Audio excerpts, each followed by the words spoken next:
Welcome back to the deep dive. We are jumping straight into some pretty high stakes organizational drama today. It's all about the Toronto Maple Leafs. This week has been a massive shockwave, really. We're talking the firing of an assistant coach, the GM getting very candid about accountability, and then these new reports suggesting the team's entire plan, their whole timeline, is just falling apart. So our mission for this deep dive is to cut through the noise. We are taking what General Manager Brad Treliving said himself.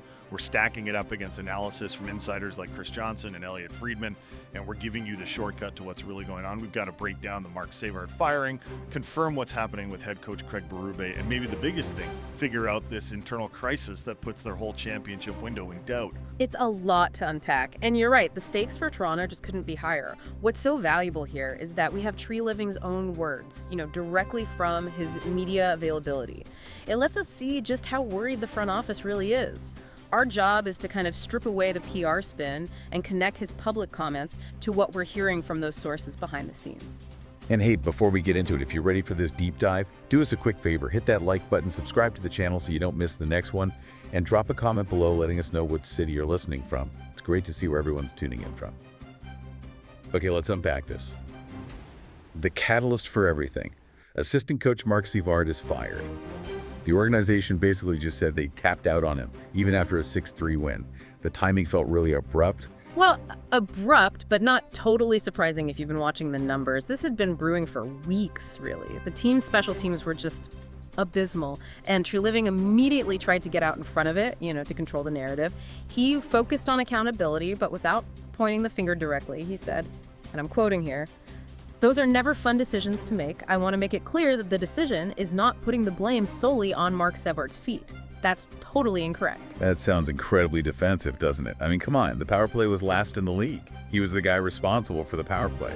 So by saying it's not solely his fault, is Treliving just trying to protect the rest of the staff? Or is he kind of being dishonest about the obvious failure here? It's a bit of both, I think, and that's where you have to read between the lines. Look, he's right that big failures are rarely one person's fault, but he loses credibility by denying the main reason. But think about his position. He can't fire the core players, right? And he's already publicly backed his head coach. He had to do something. He had to show there are consequences for this kind of failure, and Savard was the easiest target. It's a classic move. Fire the assistant to shock the players and save the head coach. And the change they made, or didn't make, seems to prove that point. They aren't even bringing in a new guy from the outside. Exactly. They announced they're just moving forward with the current staff. The only real change is that assistant coach Mike London is now running the power play meetings. But the sources are clear on this. The entire staff is going to handle the overall strategy. Wait, so London is just running the meetings, the logistics, and the whole staff is doing the actual strategy. Isn't that just spreading the blame around so no one person is responsible if it keeps failing? That's the fear, yeah. And it really speaks to Treliving's short-term thinking here. It makes it look like they did something, but it ensures that if the power play is still a disaster in a month, there's no single person to point to next time. It's a very quiet change for what was a catastrophically bad problem. That internal instability you mentioned, it brings us perfectly to the next point, the dynamic between the GM and the head coach.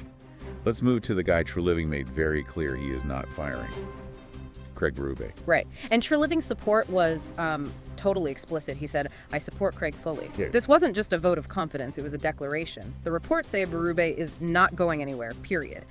The only caveat Treliving gave was the standard line, unless the team goes into an unimaginable, devastating stretch. Right. So for all intents and purposes, Berube's job is completely safe. But keeping Berube's job safe apparently came at a huge political cost inside the organization. This is where the internal drama really gets interesting.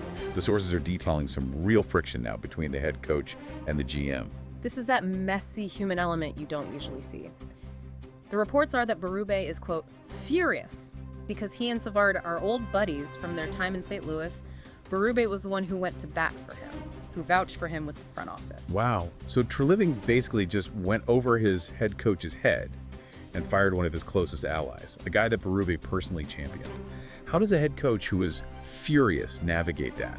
Coaching a team under a GM who just sacrificed his friend to, placate the media. It creates immediate tension in the most important relationship in the whole organization. If Berube feels like Treliving doesn't respect his choices or will just undercut him whenever, it could lead to serious problems. That's the kind of stuff that filters down to the locker room.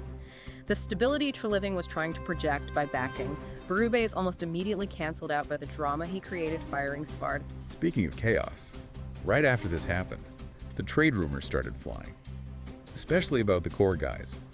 Austin Matthews' name was everywhere.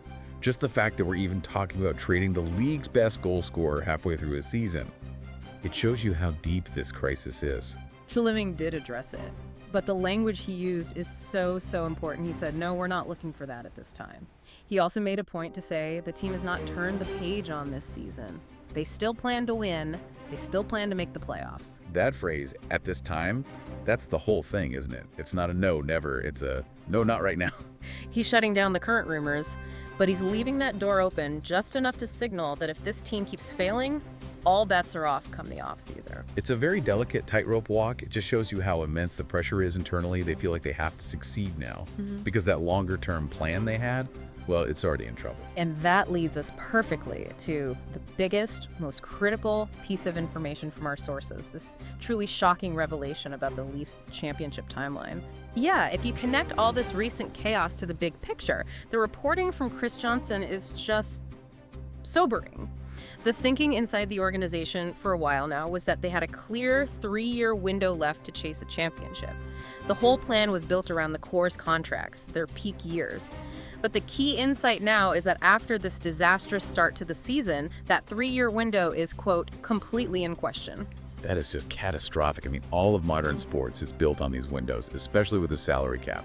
For a 3-year plan to be collapsing 6 months in, that means the front office must be genuinely terrified about this core group. And the sources say they're genuinely shocked behind the scenes by how badly this has gone. The shock comes from the fact that, on paper, not much has changed from last year. Last year, the same group of guys were having career years. The coaching staff is mostly the same. The systems are the same. The talent is obviously there. That's why they're all scratching their heads. Which brings us to the root cause everyone seems to be pointing to now in the sources. This mentality issue. We hear that a lot in sports. But what does it actually mean for the Leafs right now? This is the so what moment for you, the listener. The consensus from the reports isn't that Berube's system is flawed. It's a failure of execution. It's a lack of competitive fire. When they say mentality issue, they're talking about complacency, a lack of consistent work ethic, being soft in the big moments. It's less about the X's and O's on the whiteboard and more about what's going on between the ears of the players. Just a lack of effort, basically. The system could work if they actually executed it every night. That is exactly the implication. The system is sound. The problem is the consistent failure of the highest paid players to get going and do their jobs. We've seen flashes, right? Chris Tanev comes back, his game is described as clean, and he makes an immediate difference. William Nylander has a random 4-point game, but those are just individual sparks. It's not a sustained, team-wide work ethic. And that completely challenges the reason for firing Svard in the first place. A single win against the Penguins, or firing one assistant coach. The sources are arguing that's just a band-aid on a much deeper problem. It's not going to light a fire under these guys' asses for the long haul if the top guys are just complacent.